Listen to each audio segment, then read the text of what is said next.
Tony little एक fitness गुरु हैं। ये अपने इक्विपमेंट बहुत ही अच्छे तरीके से सेल कर रहे थे और प्रॉफिट भी बहुत कमा रहे थे। लेकिन फिर ये लेडी इनकी जिंदगी में आई। इनका नाम था कॉलिन जॉट, जो कि एक बहुत ही फेमस मार्केटर थी और ह्यूमन बिहेवियर को बहुत अच्छे ढंग से समझती थी। कॉलिन जॉट ने टोनी की एडवर्टाइजिंग में सिर्फ एक लाइन चेंज करी, जिसकी वजह से उनकी सेल्स 10x इंक्रीज हो गई। क्या आप जानना चाहते हैं कि वो एक लाइन क्या थी जिसकी वजह से ये सब हुआ? ओके, तो मैं आपको बताता हूं कि टोनी लिटिल अपनी एडवर्टाइजिंग में पहले क्या लिखते थे। वो लिखते थे, हमारे ऑपरेटर्स आपके लिए वेट कर रहे हैं, इस नंबर पर कॉल करें। लेकिन कॉलिन ने इस लाइन को चेंज करके ये लिखा, अगर हमारे ऑपरेटर्स बिजी हों तो आप दोबारा कॉल ट्राई कर सकते हैं, हम आपका फोन जरूर उठाएंगे। अब जो ज्यादा साइकोलॉजी को नहीं जानते वो ये सोच रहे होंगे कि ये दोनों सेंटेंसेस तो सेम ही है, क्या फर्क पड़ता है। लेकिन जो पहला सेंटेंस है वो पढ़ के लोगों को लगता है कि इनकी कॉल सेंटर की टीम फ्री बैठी है, इनके पास कोई काम नहीं है, इन शॉर्ट इनके प्रोडक्ट की डिमांड नहीं है। लेकिन दूसरा सेंटेंस पढ़ के माइंड में जो इमेज बनती है वो ये है कि इनकी कॉल सेंटर की टीम बहुत बिजी है, क्योंकि इन्हें बहुत से ऑर्डर्स आ रहे हैं और क्योंकि डिमांड बहुत ज्यादा है, इसीलिए हमें जल्दी कॉल कर लेना चाहिए।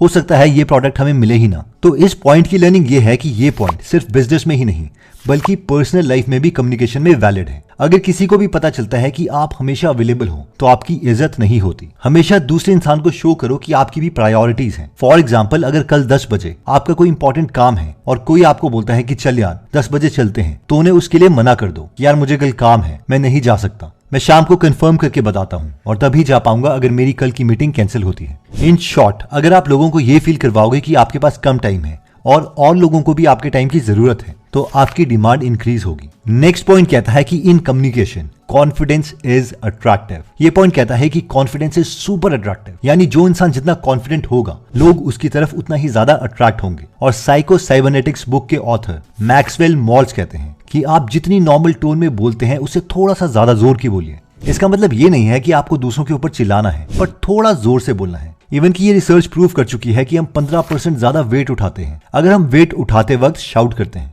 इवन आर्मी मैन भी इसी तरीके से बात करते हैं, थोड़ा लाउड स्टेंटोरियन वॉइस में। अब हम में से काफी लोग बोलेंगे कि जो सिक्के हैं यानी कॉइन्स हैं वो ज्यादा आवाज करते हैं, लेकिन बड़े नोट नहीं, जैसे कि अब्दुल कलाम सर या रतन टाटा सर, इनमें से कोई भी जोर से नहीं बोलता। एंड यू आर राइट, पर ये लाउड वॉइस एक्चुअल में लोगों को अट्रैक्ट करती है। बाकी मैंने तो आपको रिसर्च बता दी, अब इस टूल को आपने यूज करना है या नहीं करना वो आपकी मर्जी। नेक्स्ट पॉइंट कहता है कि यूज द पावर ऑफ परसुएजन। गुइगन और जैकब ने 2010 में एक एक्सपेरिमेंट किया। काफी सारी लड़कियों को एक रूम में बुलाया गया, उनसे कहा गया कि उन्हें एक प्रेजेंटेशन दिखाई जाएगी। उन लड़कियों को 2 ग्रुप्स में डिवाइड किया गया, ग्रुप ए और ग्रुप बी। इसके बाद इन दोनों ग्रुप्स को अलग अलग रूम में ले जाया गया और इनसे कहा गया कि प्रेजेंटेशन स्टार्ट होने वाली है, इस रूम में वेट करो। ग्रुप ए वाली लड़कियों के वेटिंग रूम में नॉर्मल सॉन्ग्स बैकग्राउंड में चले थे, लेकिन ग्रुप बी वाली लड़कियों के केस में रोमांटिक सॉन्ग नॉर्मल आवाज में चले हुए थे। थोड़े टाइम के बाद इन लोगों को एक एक करके बुलाया गया कि चलो प्रेजेंटेशन रूम में चलते हैं। लेकिन प्रेजेंटेशन रूम में पहुंचने से पहले ही एक स्मार्ट लड़के को कहा गया था कि इन लड़कियों से जाके इनका फोन नंबर मांगो। जब डेटा कंबाइन किया गया तो ये क्लियर था कि ग्रुप बी की ज्यादा लड़कियों ने उस लड़के को अपने फोन नंबर दिए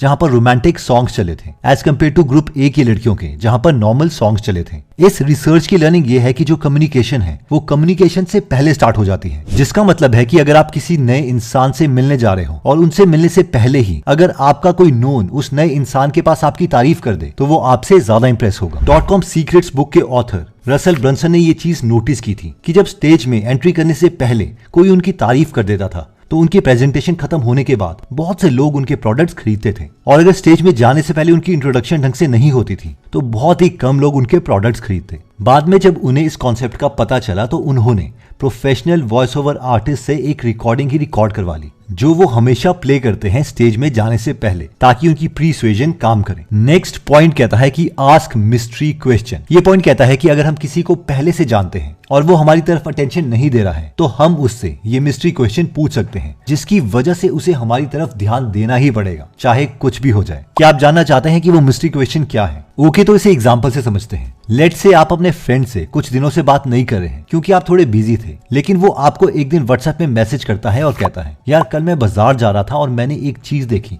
और मुझे तेरी याद आ गई। अब अगर आपसे ये कोई क्वेश्चन पूछता है तो क्या आप जानना चाहोगे कि उन्होंने ऐसा क्या देखा जिससे उन्हें आपकी याद आ गई? ऑब्वियसली यस, ये पर्सनल मिस्ट्री क्वेश्चन है और जो बहुत पावरफुल है। किसी भी सेंटेंस में अगर आपकी बात हो रही होगी तो आप जानना चाहोगे कि आपके बारे में क्या बात हो रही थी। इसलिए फेसबुक या इंस्टाग्राम में भी इस पर्सनल मिस्ट्री को अपनी नोटिफिकेशन मार्केटिंग में यूज किया जाता है। आपने नोटिस किया होगा कि नोटिफिकेशन में फेसबुक या इंस्टा से आपको इस तरीके की नोटिफिकेशन आती है, your friend Rahul mentioned you in a post, और आप ये देख के जल्दी से नोटिफिकेशन खोल देते हो। इस कम्युनिकेशन टूल को हम नॉर्मली बात करते हुए भी यूज कर सकते हैं।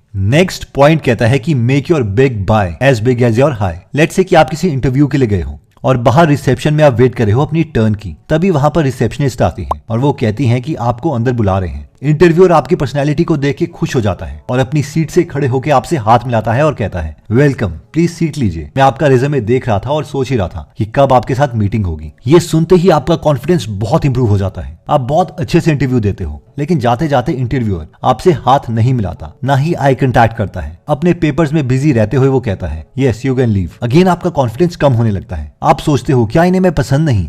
हुआ क्या इन्हें? Point of the story is कि हो सकता है आपके इंटरव्यूअर लास्ट में बिजी हो, शायद इसीलिए उन्होंने लो एनर्जी दिखाई। लेकिन अगर किसी का लास्ट इंप्रेशन ठीक नहीं है तो हमारे माइंड में वो हमेशा वैसा ही रहेगा। इसलिए जब हम किसी को मिल रहे हैं तो कम्युनिकेशन एटिकेट्स कहते हैं कि जितनी एनर्जी से हम किसी को हाय बोलते हैं उतनी ही पॉजिटिव एनर्जी से उसे बाय बोलो, ताकि उसके माइंड में हमारा इंप्रेशन हमेशा बना रहे। नेक्स्ट पॉइंट कहता है when people interrupts you. Let's say कि कुछ टाइम पहले शाहरुख के बेटे आर्यन खान के एंगेज ट्रायल चल रहे थे। उस वक्त आप अपने दोस्तों से इसके रिगार्डिंग बात कर रहे हो, लेकिन जब भी आप अपना पॉइंट रखते हो आपको कोई ना कोई बीच में इंटरप्ट कर ही देता है। आप बोलते हो यार आर्यन को ना, और फिर कोई बीच में इंटरप्ट कर देता है। आप एक और बार ट्राई करते हो यार आर्यन को ना, अगेन कोई आपको बीच में इंटरप्ट कर देता है। आप थर्ड टाइम ट्राई करते हो यार आर्यन।